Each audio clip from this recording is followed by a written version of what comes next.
Bom dia.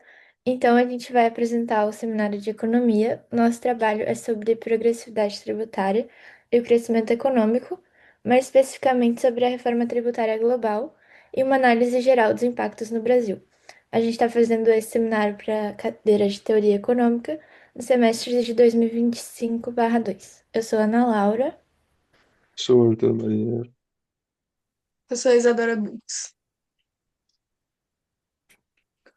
Primeiramente, uma contextualização da reforma tributária global. Em outubro de 2021, a OCDE e o IFBEPS anunciou um acordo para guiar uma ampla reforma do sistema tributário global. O projeto BEPS, ou BEPS 2.0, teve menção explícita na declaração dos líderes do G20, que manifestaram um apoio unânime à iniciativa e demandaram uma rapidez na implementação das regras para garantir o prazo previsto. O acordo está baseado em dois pilares. O primeiro está relacionado com o desenvolvimento de um arcabouço para lidar com os desafios colocados pela economia digital, a partir de um mecanismo para realocar os direitos de tributar parte dos lucros de empresas multinacionais para as jurisdições de mercado. E o segundo, ele visa garantir que a renda seja tributada a uma alíquota adequada e introduz um regime de imposto mínimo global de 15% para as multinacionais, com o objetivo de evitar que essas empresas elas transfiram seus lucros para pagar menos tributos. A lógica de operação desse regime é dar direito às jurisdições de tributar de volta os lucros das grandes multinacionais até o limite da alíquota mínima. Os objetivos são criar condições para que as multinacionais paguem pelo menos a alíquota mínima e estabelecer um piso para conter a guerra fiscal, ou seja, conter a competição entre os países que reduzem os impostos para atrair multinacionais com vantagens no imposto de renda.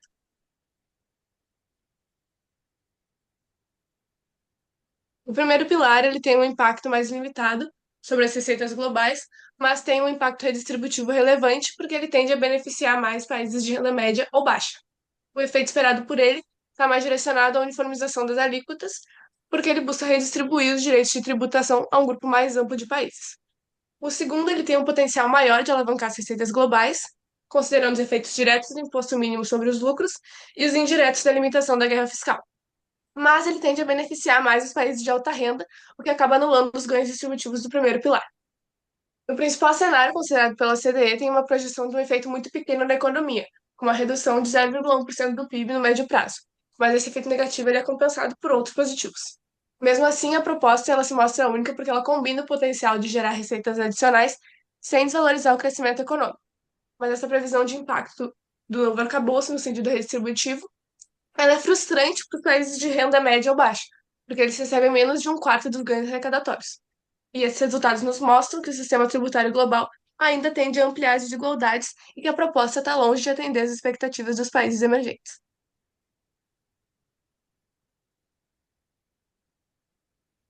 Como eu disse anteriormente, o primeiro pilar ele estabelece a redistribuição de parte do lucro tributável das multinacionais para as jurisdições de mercado, o que acaba modificando a taxa efetiva de imposto, as obrigações fiscais e os acordos de preço de transferência.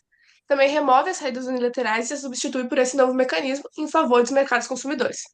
Ele é pautado com o objetivo de lidar com os desafios colocados pela digitalização e necessidade de reestruturar as regras de tributação dos lucros dos negócios digitais.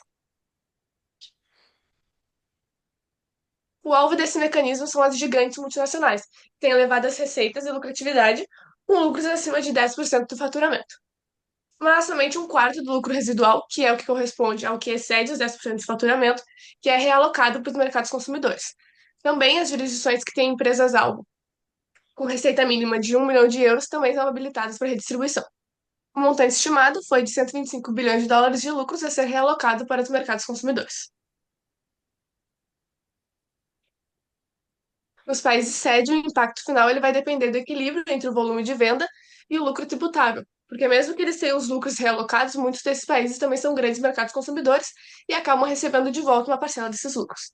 De modo geral, os países paraísos fiscais são os mais prejudicados e os de baixa renda se beneficiam.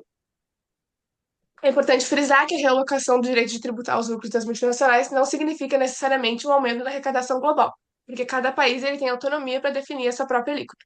O impacto está mais direcionado a uniformizar as alíquotas e não aumentar elas. Por isso, os ganhos arrecadatórios com o novo mecanismo tendem a ser mais modestos. Sobre o segundo pilar, Sobre o segundo pilar, ele visa estabelecer um regime de imposto mínimo global sobre os lucros das grandes multinacionais. A principal proposta é instituir uma alíquota mínima de 15% sobre os lucros efetivos de empresas multinacionais com receita acima de 750 milhões. O ponto central é que o novo regime ele busca garantir que grandes grupos arquem com pelo menos uma alíquota mínima de 15% sobre seu lucro, independente de onde elas estejam sediadas ou operando.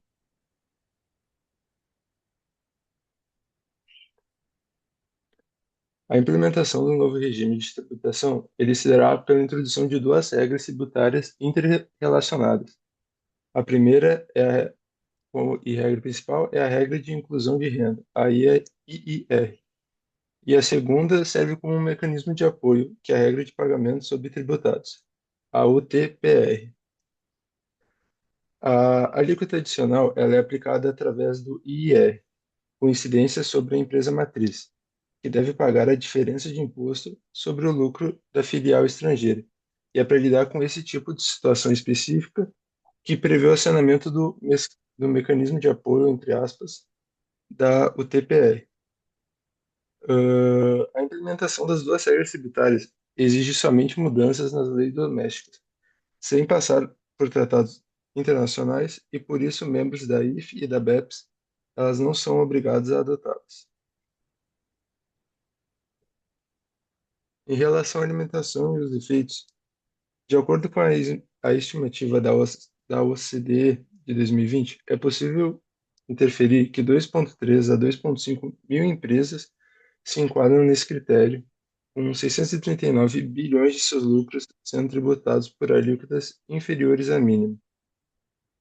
Nesse sentido, se sobre esses lucros forem se sobre esses lucros subtributados for aplicada a alíquota adicional necessária para elevar a alíquota mínima de 15%, chega-se a uma estimativa de ganho imediato de receitas por IRPJ entre 37,4 a 40,6 bilhões por ano. Além disso, no cenário mais completo, o resultado para o imposto mínimo de 15% é de receitas globais adicionadas a 60,89 a 117,3 bilhões de dólares por ano. Tais esses ganhos, eles tendem a beneficiar proporcionalmente mais os países sede de grandes multinacionais, tipicamente países de renda alta.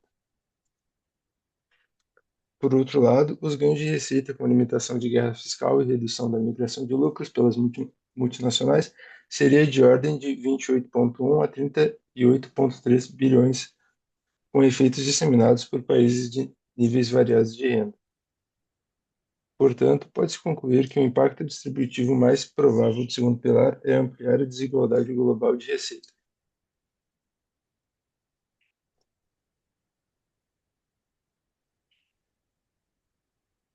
Balanço dos impactos dos dois pilares e do novo arcabouço tributário. O primeiro pilar, ele tem um impacto de receitas globais máximo de 15,3 bilhões ao ano e um impacto redistributivo relevante. Por, logo, ele tende a beneficiar países de renda média ou baixa. Seus impactos são pouco expressivos por conta da timidez dos parâmetros, devido à timidez dos parâmetros e ao efeito de uniformização das alíquotas. O segundo pilar, ele tem um potencial de alcance muito maior de multinacionais e lucros, que acaba resultando em receitas mais expressivas. Contudo, o impacto dele é concentrador, pois tende a concentrar ainda mais as receitas no país de renda alta, que são tipicamente as sedes controladoras das multinacionais.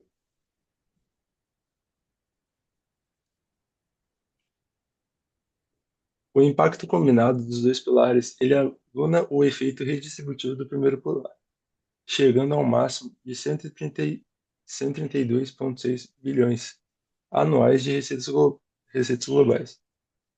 O resultado final, ele aponta para uma polarização da distribuição da receita, no qual 3/4 dos ganhos arrecadatórios seriam apropriados pelos países de renda alta. Isso acaba demonstrando um baixo potencial no novo arcabouço tributário em modificar as diferenças estruturais de receita entre os países. O arcabouço foi alvo de críticas por parte de países emergentes devido à timidez dos parâmetros e ausência de tratamento diferenciado. Embora a flexibilização de instrumentos adicionais, como o STTR, tenham sido incluídos para contornar essas resistências, elas não alteraram a essência do novo arcabouço, nem seu baixo potencial de modificar as diferenças de receita. Bom, em relação aos impactos do novo arcabouço tributário no Brasil, as estimativas são que os dois pilares sugerem um aumento na receita de 2 a 3 bilhões de dólares por ano, conforme o que foi vazado pela imprensa. A Organização para a Cooperação do Desenvolvimento Econômico, a OCDE, optou por não divulgar os dados por país, apenas informações agregadas. Dessa forma, não é possível avaliar a precisão dessa estimativa em função da ausência de uma memória de cálculo disponível ao público geral. O máximo que pode se fazer é analisar se os números estão compatíveis com as magnitudes dos impactos esperados. O primeiro pilar, a gente pode considerar que o Brasil é beneficiário, admitindo-se que gerará um lucro das multinacionais pela alíquota doméstica, a estimativa máxima de 942 milhões de dólares de receita.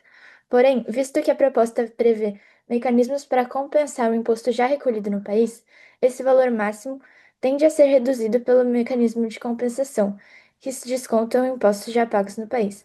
Admitindo um desconto simplificado de 20%, a receita mínima com arcabouço tributário cairia para 754 milhões de dólares, o que continua sendo um valor honestamente bem alto. O segundo pilar, que estabelece um imposto mínimo de 15%, ele gera impacto em três canais. A imposição de um imposto adicional sobre subsidiárias de multinacionais brasileiras no exterior sendo subtributadas. A partir das estatísticas da OCDE, é possível estimar um montante de 7,7 bilhões relativos a essas subsidiárias, para convergi-las ao piso de 15%. Tem-se uma estimativa de receitas de 912 milhões de dólares para o Brasil, após esses ajustes para contabilizar os possíveis prejuízos fiscais resultados do planejamento tributário dessas empresas que estão localizadas em paraísos fiscais. O segundo canal de impacto se refere às subsidiárias de grandes multinacionais estrangeiras que atuam no país e, eventualmente, estão sendo subtributadas. No Brasil, esse canal é pouco relevante porque o país impõe uma alíquota média de 25,8% sobre os lucros das subsidiárias estrangeiras, situando-se bem acima da alíquota mínima de 15%. Já o terceiro canal, ele se refere ao efeito indireto causado pelo desincentivo às guerras fiscais. A avaliação desses impactos da OCDE de 2020 estima que esse efeito indireto causaria um crescimento adicional de 1,1% a 1,5% nas receitas globais do imposto de renda de pessoa jurídica. Caso as mesmas taxas sejam avaliadas no Brasil, estima-se que haverá um aumento entre 603 e 822 milhões de dólares. É isso. Obrigada por assistir. Esse foi nosso seminário de economia. Se tiverem qualquer dúvida, podem entrar em contato conosco.